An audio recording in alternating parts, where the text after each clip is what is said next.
Matindo mawuok e dho wath ma Nyagina ma e kar chung' od bura ma Suba North e kaunti ma Homa Bay oloso riwruok margi ma gitimo godo pith mar rech e osera kata cages ma en yor jiwo yuto margi kod tieko midhiero moko ma joma mine manitiere sekta mar lupo e alwora mar nam Lolwe osebedo ka kale. Jafwambo mar Walia Beach miyo ler ewi wachno. Chenro mag lupo e nam Lolwe kaachiel kod pidho rech e cages osebedo ka itimo kod joma chuo ka thoth mine manitie sekta mar lupo osebedo ka oketo geno margi kuom jolupo ma gikawo rech irgi ka giuso kuonde mopogore ma bende osemiyo mine moko donjo obadho mag jolupo kendo kelo negi pek e sekta mar lupo. E dho wath ma Nyagina, Chula Rosinga kar chung' bura ma Suba North kweth wakeni matindo manitie sekta mar lupo ma ong'ere ni Rosinga Nile Patch Women Group mondo giyud konyruok margi kendgi ka giyiengore kuom jolupo kendo tieko midhiero moko ma joma mine osebedo ka kale. Wayudo ka wan gi chandruok e dho nam mas mondo iyud rech, mondo iyud kata omena kidwaro mondo idhi gond Andeng'o, ibro koni ni nyaka ibed gi dichuo moro e boat manodhi ni nam nikech ibro koni ni chuori no kodhi ni nam. Kono wabiro gi paro mar chako grubwani nochake 2021 wachake ji 10 koro waendelea. Redeemer CBO nobiro, nitiere local partner e ground kama en CBO. Koro kano chakore no dwaro groups ga. Koro samoro biro timo sensitization on GBV wan ga nyaka gi bot mwa haya mwaseketo mamarwa.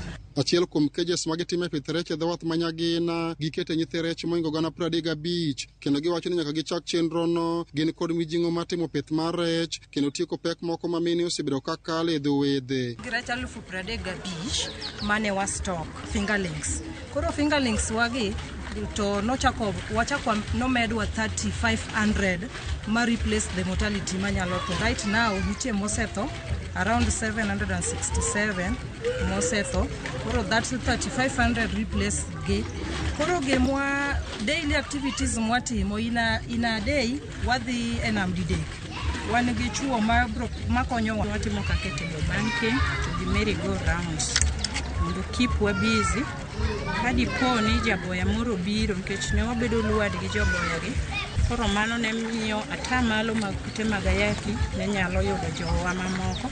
Tendo dho wath ma Nyagina wacho ni dwaro margi en neno ni joma mine mantie sekta mar pith rech oyudo sir mowinjore ka gikonyo gi kedo kod midhiero moko manyalo rocho ngimagi. Nyaka donje sani wan gi 4 kan wadonjo ka to wayudo ka bich ochapne nyayudo ka ng'ama miyo kodhi e dho nam to amal kete ni nyaka bed kod achiel koka yud rech. Omiyo nwabedo kod gima kaka bich machako miyo gi pesa mo matin ma ginyalo konyorego ka gikawo omena. Riwruok mar Farm Africa ma osebedo ka siro minogo e pith mar rech wacho ni dwaro margi en keto pesa e lwet mine matindo ma osebedo ka timo pith mar rech e nam Lolwe mar konyo tieko midhiero moko mosebedo ka jukogi. We have provided them with a revolving fund that has come in terms of an input. This is a cage that holds 35,000 fish and they have been provided with all the startup equipment that they need. They have been given the startup, all the feeds, they have been provided with a freezer, they have been provided with the equipment that is required for them to run, and the installation has already been done. Walia Beach, Ramogi TV, Homa Bay.